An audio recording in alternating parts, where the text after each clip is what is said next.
Hey there again, folks. Welcome back to New Day, New Game, and they're playing Victoriana Steampunk Text Adventure.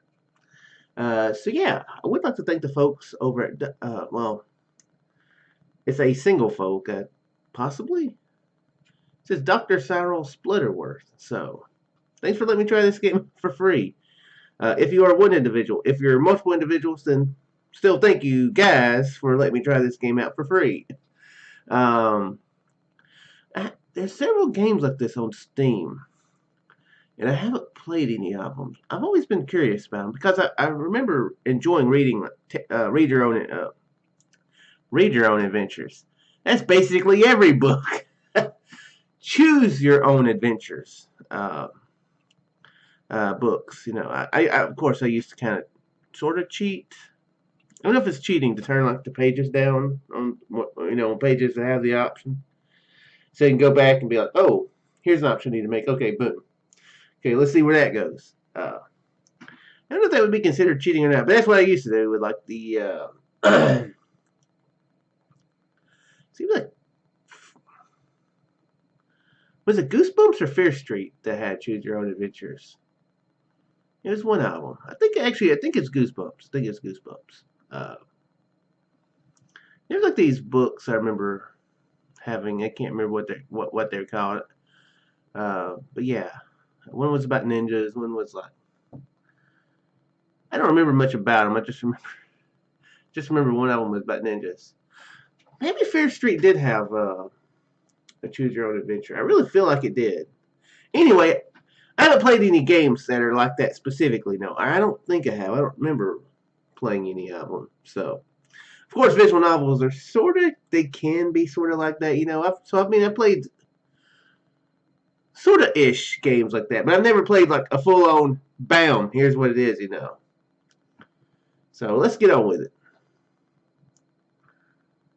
And by the way, this has British mannerisms, as you could see a minute ago in the thing. Okay. Sixten Lane.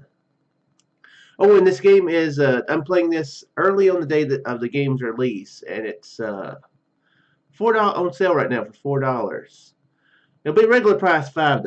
So my throat's feeling a little froggy this morning, so I hope I have a good reading voice. I mean, really honest, I never have a good voice for anything, but hopefully I have a moderately tolerable reading voice this morning. This must be the narrowest street you've ever seen. Surely the address can't be here. The clocks are striking 10 o'clock on a foggy morning in Plymouth. You're here on your errand for the day, meeting a relation on your mother's side of the family.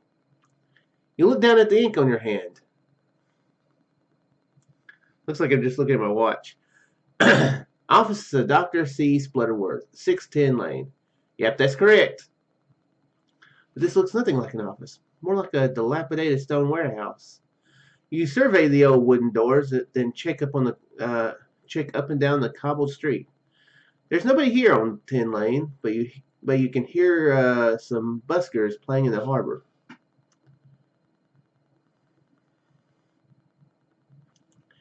What are buskers? This is a British word. Okay, let's actually go see what the buskers are. At the end of 10 Lane is the harbor, where a pair of young buskers are playing. You stand and listen for a moment. They seem an amateurish pair of lads. One is reciting limericks in a thick Irish accent, while the other lazily strums a guitar. Okay, so buskers are some sort of musician. There was a young baker named Michael. In his bedroom, he cooked up a trifle. He took it upstairs, but tripped on his hair, and soon caught a nose and an eyeful. The pair looked rather pleased with themselves, but the passers-by simply ignore them and go about their business. How much money do we have? What does this do? Oh, okay, return to the main menu. Can I save it? Oh, okay. How do you save it? Actually, that's something I'm really curious about. How do you save the game here? Huh. Maybe you can't. That'd be weird if you could.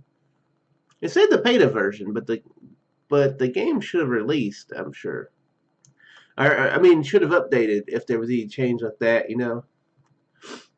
Yeah, let's give him a shilling. Well, thank you very much, and a very good morning to yourself, the Limerick speaker says warmly. I'm Thomas Birdhill from South Hill. My associate here is Kieran Kilkenny from Kilconnell.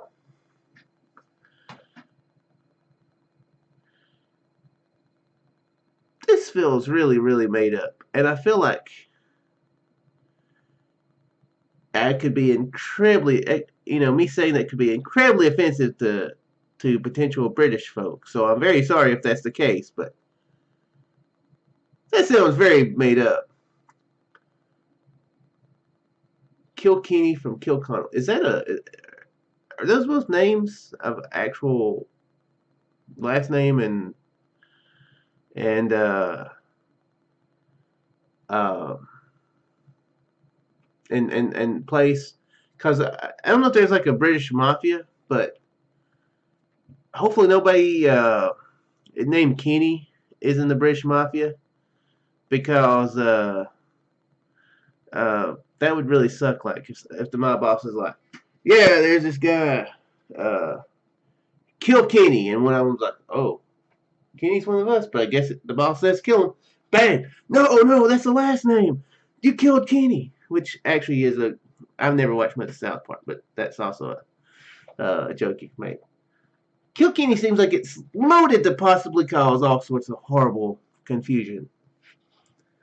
You aren't sure if those are really their names, but the poorly suppressed grin on the guitarist's face suggests they are. Okay, they're admitting that the names are probably not right. Anyway, says the young Irishman, calling himself Thomas, is there anything something we can do, help you out with today? You're not being local and all.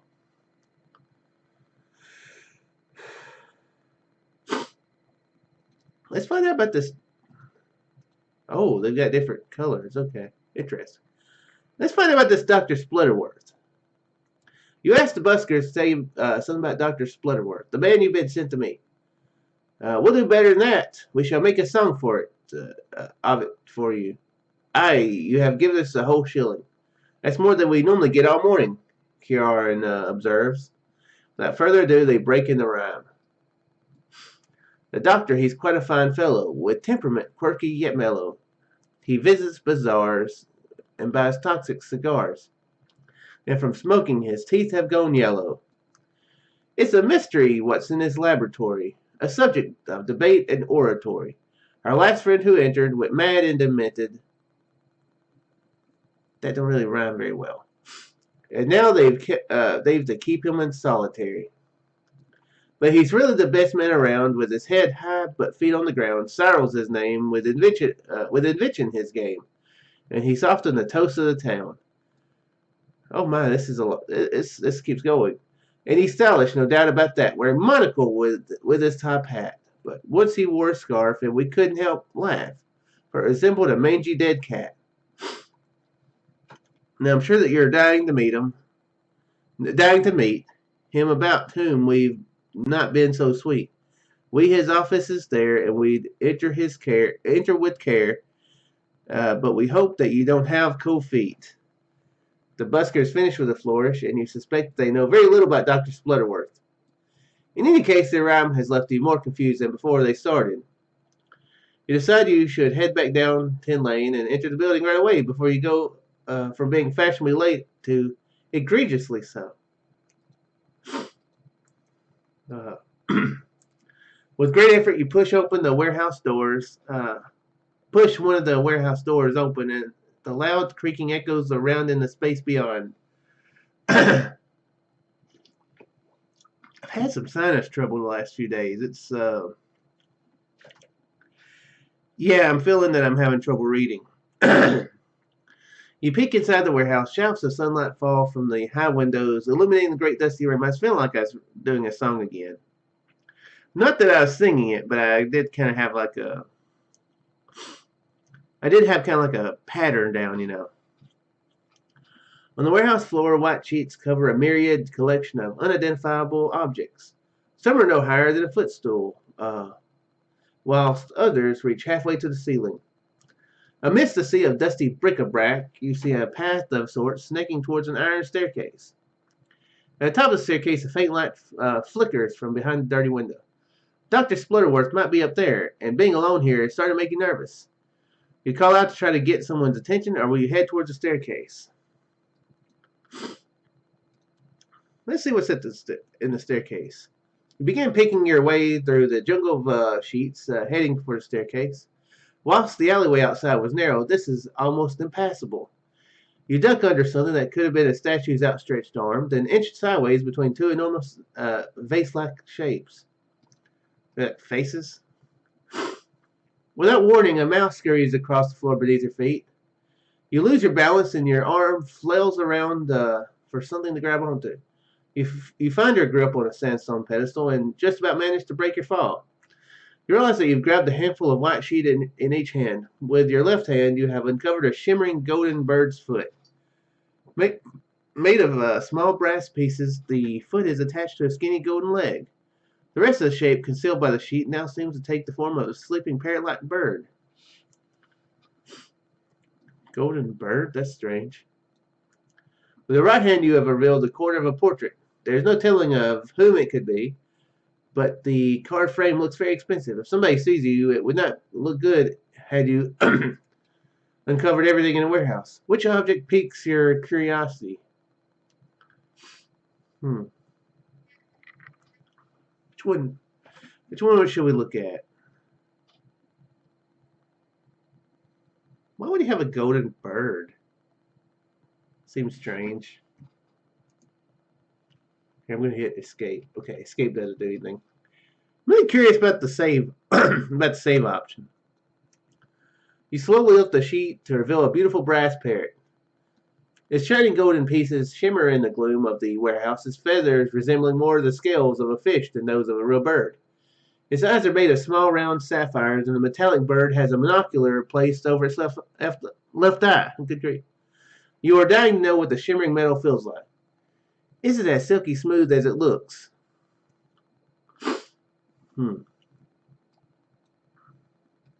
Let's touch the bird. Which sounds horrible.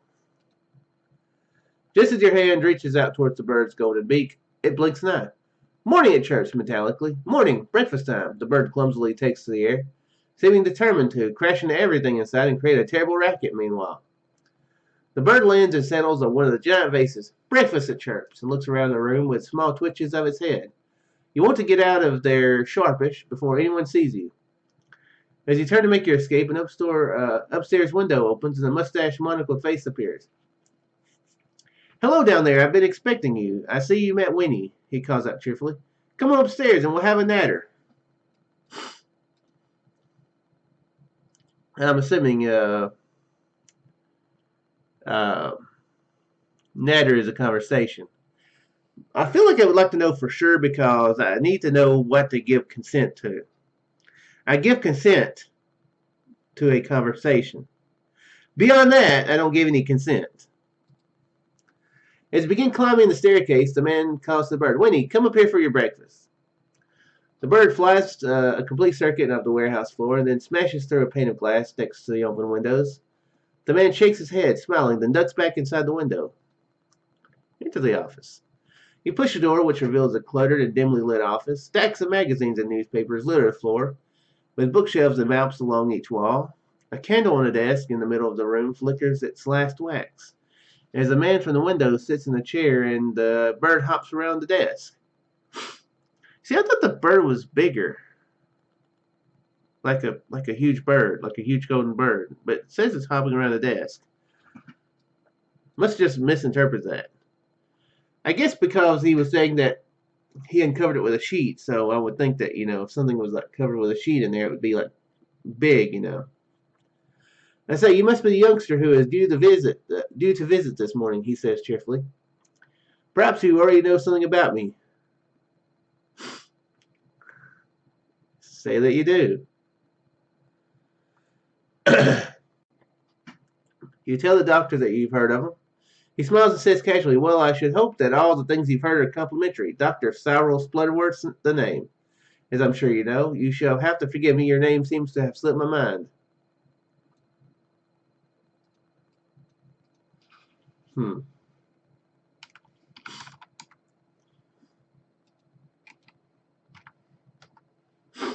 Shook 50. At your service. How splendid, Mr. Shook 50.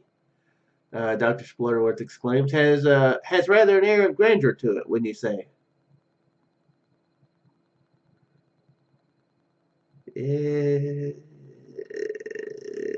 Grandeur, I don't think fits.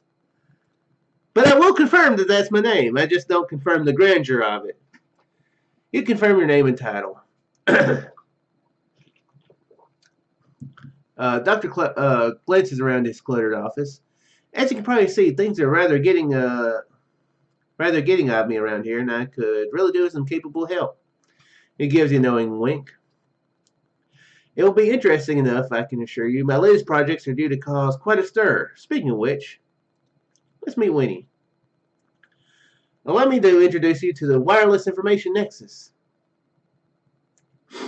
Version 13.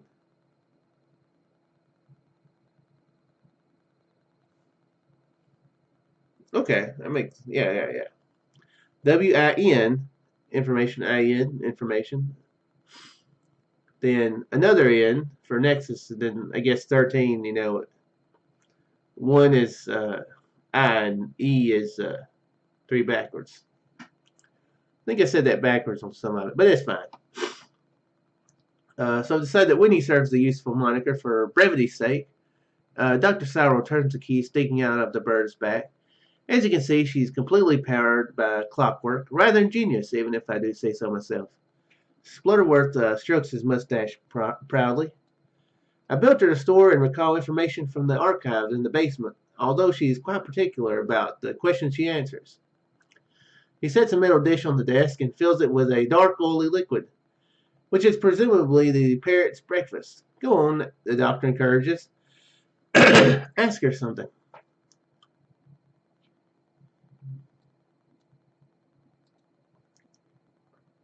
Let's ask the bird what her hopes and dreams are. You ask Winnie what her hopes and dreams are.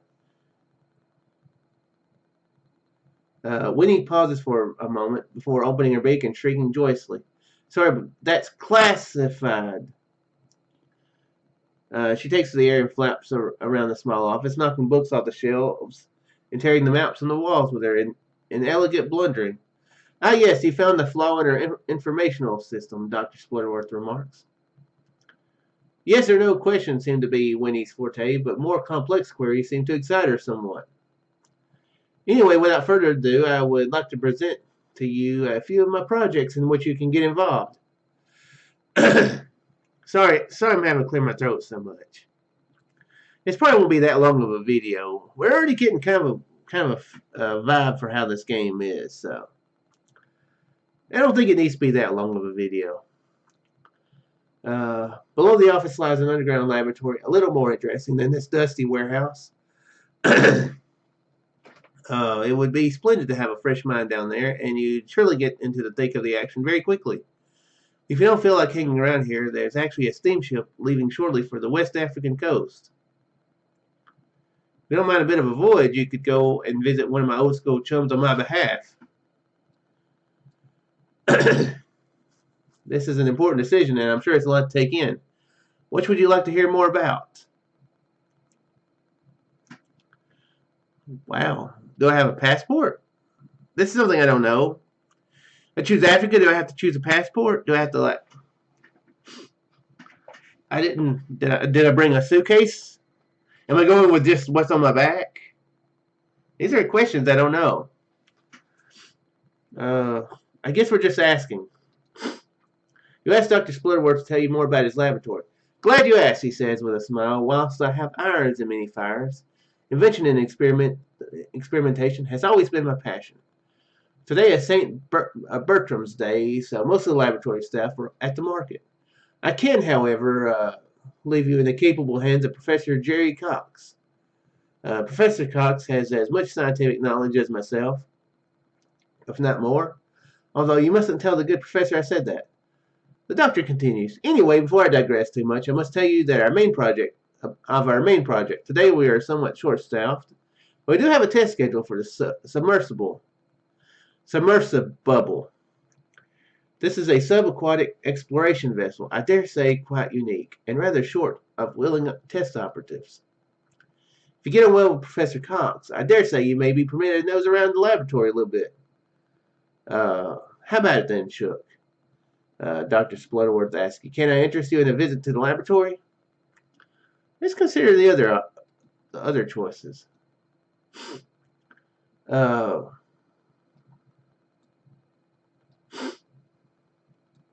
I thought that was You guys hear more about Dr. Splutterworth's friend in Africa. So you're an adventurer, eh? The world's a wonderful and enormous place, with many of its greatest treasures still undiscovered. My old schoolmate George Dander is in charge of the colonial office in West Africa at the mouth of the Congo River. Read that book. George is dedicated to maintaining Her Majesty's empire, surely the worthiest of vocations. Dr. Splutterworth says with a dry smile. Dander has interesting characters passing through all the time, missionaries, diplomats, even soldiers. I'm sure you'll be caught in some exhilarating quest before you know it. The cheery gentleman's expression turns dark for a moment, as if a cloud hangs over his thoughts. I must warn you, though, terra incognita has its perils. I know more than a few who have never returned, and I am informed that the locals are not as welcoming as one might like. So what do you say? Are you ready to cross the seas and brave the dark continent? And I think I'm going to leave it there.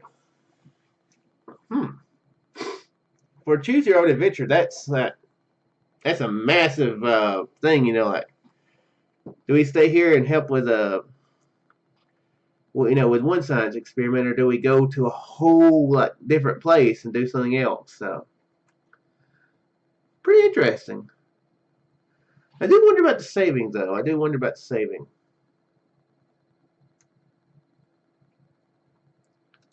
Let me look it up and see if it's in the discussions.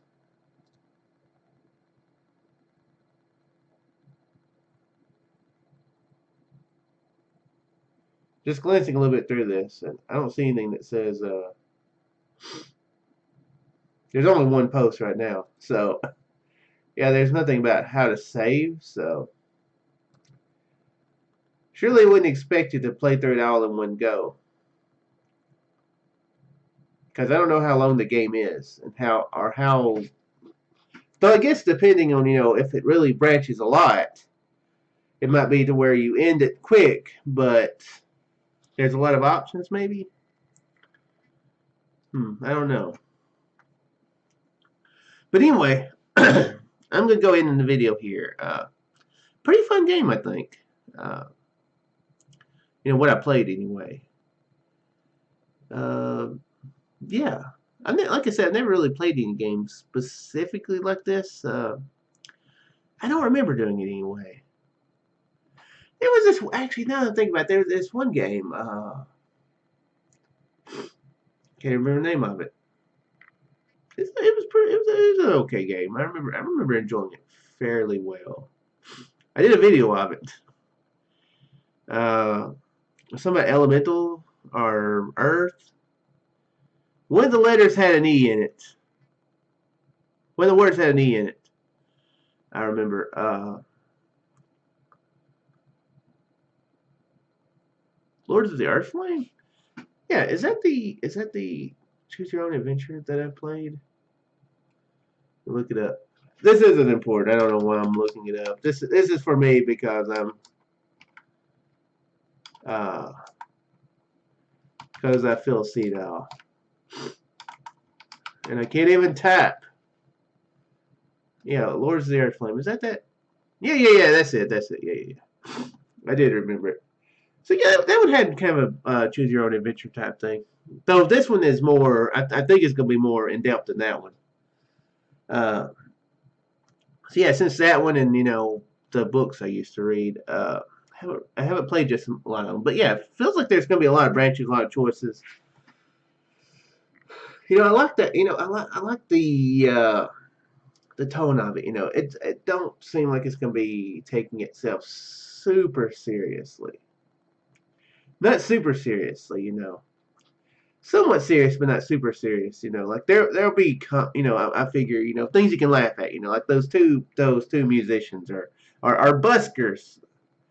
I don't know what I still don't fully know what the narrow definition of busker is, but I guess it's musician of some sort. Uh, but anyway, yeah. Like I said, the game is out today. It's already out for $4. It's going to be regular price $5. So yeah, if I'm about to look at this other game. Oops. So yeah, if this seems interesting to you, definitely check it out. The link will be down in the description below for you to get it yourself if you wish. And yeah, I will see you in the next game. Later there, folks.